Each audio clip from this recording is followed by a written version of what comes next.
Former Ukrainian parliamentary speaker Andriy Parubiy was shot dead in Lviv, with authorities launching a manhunt for the assailant.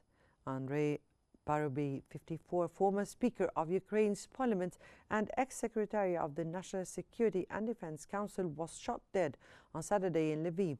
Prosecutors said a gunman opened fire, killing Parubiy on the spot before fleeing. Parubiy was a prominent figure in the 2013-2014 Euromaidan protests and had played key roles during Russia's annexation of Crimea and the early conflict in eastern Ukraine. Authorities have not yet indicated any direct link between the murder and Russia's ongoing war in Ukraine.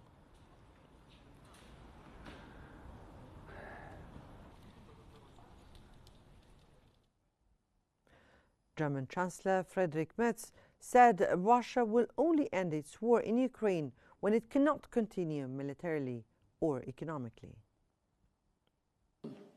Wir bemühen uns intensivst auf allen Wegen, bis wir nicht gemeinsam dafür gesorgt haben, dass Russland diesen Krieg zumindest aus wirtschaftlichen Gründen, vielleicht auch aus militärischen Gründen, jedenfalls aus wirtschaftlichen Gründen, EU Foreign Policy Chief Kaja Kallas says frozen Russian assets will not be returned unless Moscow pays reparations for the war in Ukraine. Speaking ahead of an EU foreign ministers meeting in Copenhagen, Kallas said it was unthinkable to hand back the assets without compensation. The EU has frozen around 210 billion euros, or about $246 billion, under sanctions. Ukraine and several member states want the fund used to support Kiev.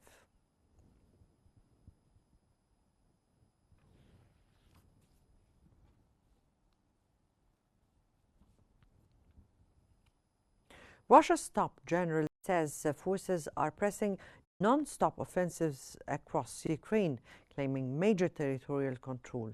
Valery Karazimov said Moscow controls nearly all of Luhansk, most of Donetsk, Zaporizhzhia and Kherson regions. He added Russian forces have captured 3,500 square kilometers and 149 villages since March. Fighting remains intense along the entire front line. Нашими вооруженными силами освобождено 99,7 территории Луганской. Russia says its forces seized 6 more settlements in Donetsk and Dnipropetrovsk as Ukraine reports troop build-up near Pokrovsk. Moscow's defense ministry said the gains were made between August 23rd and 29th, adding that its forces launched 7 strikes on Ukrainian facilities, bases and depots. Ukraine's military reported a strike on a Russian fuel station in Bryansk, supplying frontline troops.